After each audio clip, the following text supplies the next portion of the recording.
स्त्री और सौंदर्य की अगर हम बात करें तो स्त्री की सुंदरता के बारे में हर कोई एक उत्सुक होता है और हर कोई अब स्त्री जानना चाहती है कि मैं कैसे सुंदर दिखूं। Hi guys, this is Pragya Vedant here. मैं प्रज्ञा वेदांत बात कर रही हूं और आज मैं आपको बताऊंगी स्त्री को सुंदरता की केयर कैसे करनी चाहिए। जी हाँ, और वो सबसे बड़ा जो अगर कोई हमारा ऑर्गन है वो है त्वचा, यानी कि स्किन। हर एक स्त्री चाहती है कि मैं यंग दिखूं, यानी जवान दिखूं और सुंदर दिखूं। जैसे मैं अभी जवानी में हूँ ऐसे हमेशा मैं रहूँ, ऐसा वो चाहती है। सो दोस्तों, हम उसी त्वचा के बारे में आज बात करेंगे, स्किन के बारे में, कि स्किन के प्रकार कितने होते हैं और होते कितने हैं और बनते कैसे हैं। सो दोस्तों, स्किन बनी किससे है ये हम जानेंगे। स्किन का डेफिनेशन यानी स्किन का फंक्शनिंग कैसे है। तो सबसे पहले हम जानेंगे ये स्किन बनी किससे है। स्किन एक सेल से बनी है। हमारे जितने भी बॉडी के जो सेल टिश्यू होते हैं उससे हमारी त्वचा बनी है और इसकी लाइफ होती है 25 से 27 दिन। दोस्तों, हमारी बॉडी का अगर सबसे बड़ा कोई ऑर्गन है वो है त्वचा, और हमारी बॉडी का जितना वेट है उसे 15% अगर देखा जाए तो हमारी त्वचा का वेट होता है, वजन होता है। और ये जो त्वचा जो सेल और उसका हम लोग फंक्शन अगर जानेंगे तो हमारे अंदर के जितने भी ऑर्गन है उसकी सुरक्षा कवच अगर कोई है वो है त्वचा। सेंसेशन अगर कोई देता है तो वो है त्वचा, यानी sensation of the body and protection of the body. हमारे अंदर के ऑर्गन की प्रोटेक्ट करती है त्वचा और हमें ठंडा और गर्म का एहसास दिलाती है त्वचा। सो दोस्तों, त्वचा हर एक की अलग होती है और बनती भी है। तो अगर मैं बात करूं, बेसिकली दो ही त्वचा होती है, एक ऑयली स्किन और एक ड्राई स्किन। अभी हम दोनों के अलग अलग फायदे और गैर फायदे जानेंगे। ऑयली स्किन का फायदा होता है बहुत ग्लो करती है। वो नींद में से उठ के भी आएगी तो वो त्वचा में ग्लो रहता है, उसको स्माइल देने की जरूरत नहीं पड़ती, वो त्वचा अपने आप स्माइल दे देती है क्योंकि उसके पास नमी की मात्रा ज़्यादा रहती है।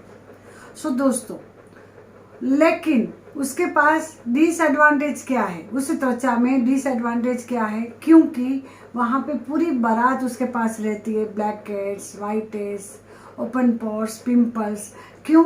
क्योंकि उनके पास जो ऑयल कंटेंट्स और सीबम्स और जो रहते हैं वो कंटिन्यू बाहर छोड़ते रहते हैं, ऑयल और पसीना।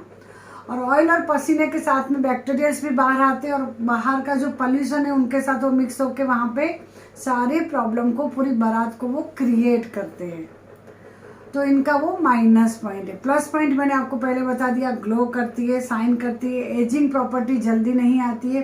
वो 60 साल की एज की भी हो जाती है ऑयली स्किन तो वो एजिंग नहीं दिखती है, वो जवान दिखती है क्योंकि उसके पास नमी की मात्रा ज़्यादा है। सो दोस्तों, हमने जाना ऑयली स्किन का एडवांटेज और डिसएडवांटेज। अभी हम जानेंगे ड्राई स्किन का एडवांटेज और डिसएडवांटेज। जैसे कि मैंने आपको बताया, ऑयली स्किन के पास नमी की मात्रा ज़्यादा होती है, मॉइस्चर कंटेंट ज़्यादा है। तो यहाँ पे ड्राई स्किन के पास वो माइनस होता है, लो में होता है, नहीं होता है। तो ड्राई स्किन डल और एजिंग प्रॉपर्टी उनको जल्दी आ जाती है। जैसे कि अगर मैं बताऊं, 60 साल की एज वाली को आप ऑयली स्किन वाली को रखो और 25 साल की एज वाली को आप ड्राई स्किन को रखो तो यंग लगेगी 60 साल वाली, बिकॉज उसके पास मॉइस्चर का कंटेंट ज़्यादा है। तो यहाँ पे ड्राई स्किन में एजिंग प्रॉपर्टी जल्दी आ जाती है, ड्राइनेस, रिंकल्स जल्दी आ जाते हैं। और दूसरी बात ये होती है, आप कभी भी उनका फेशियल करोगे तो वो कुछ समय तक ही उनका ग्लो रहेगा, बाकी वो डल मैट फिनिशिंग आपको दिखेगी, यानी कि ग्लो नहीं रहता है। लेकिन उनका एक एडवांटेज होता है, उनके पोर्स मिनिमाइज होते हैं ताकि उनका पॉल्यूशन उनको बस क्रिएट नहीं करते। ओपन पोर्स, पिंपल्स, वाइटेस और ब्लैक हेड्स की मात्रा आपको कम दिखेगी। दोस्तों, हमें हमेशा ख्याल रखना है, ऑयली स्किन को ऑयल कंट्रोल करने के कोई भी प्रोडक्ट्स हमें अप्लाई करते रहना चाहिए और ड्राई स्किन को हमेशा मॉइस्चर वाला प्रोडक्ट हमेशा अप्लाई करना चाहिए ताकि वो स्किन को बैलेंसिंग रहे। हमारा intention each and every one का वो होना चाहिए, ऑयली को भी नॉर्मल पे लाना है, ड्राई को भी नॉर्मल पे लाके हमें एकदम बेस्ट स्किन बनानी।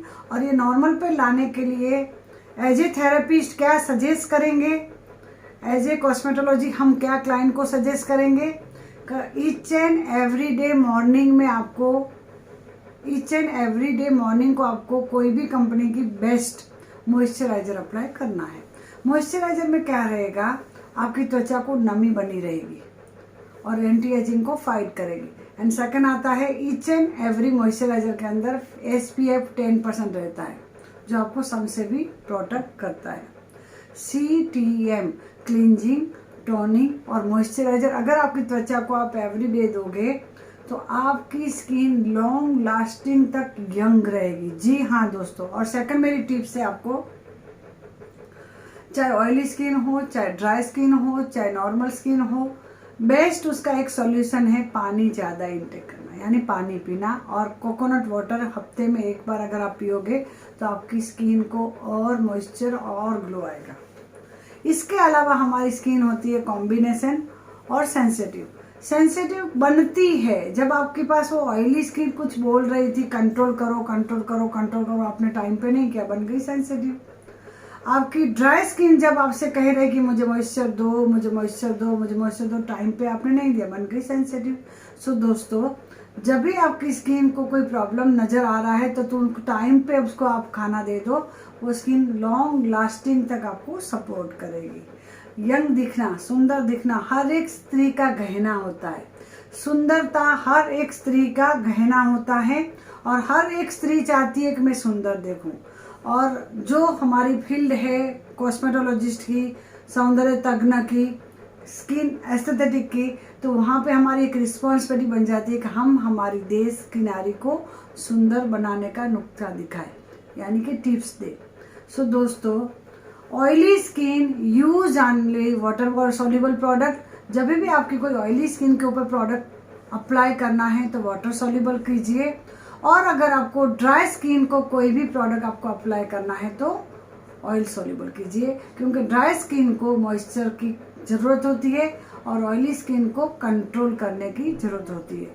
सो दोस्तों, हमेशा त्वचा के अनुसार अगर आप प्रोडक्ट यूज़ करोगे, skin type of product knowledge, skin type of complexion knowledge, ये आपको एज ए कॉस्मेटोलॉजिस्ट आपके पास होना बहुत ज़रूरी होता है। देखिए, मैन्युफैक्चर का काम होता है प्रोडक्ट बनाना, सेल्समैन का काम होता है प्रोडक्ट को बेचना। As a therapist, as a cosmetologist, as a सौंदर्य तज्ञ, हमारी रिस्पॉन्सिबिलिटी होती है कि उस प्रोडक्ट को किस तरीके से इस्तेमाल करना। प्रोडक्ट कभी गलत नहीं है, अगर हमारा तरीका गलत हुआ तो उस प्रोडक्ट का 100% बेनिफिट हमें नहीं मिलेगा। सो दोस्तों, हमेशा first impression is the last impression. Educate होइए, नॉलेज लीजिए, फिर आप थेरेपिस्ट बनिए। Thank you so much. Thanks a lot.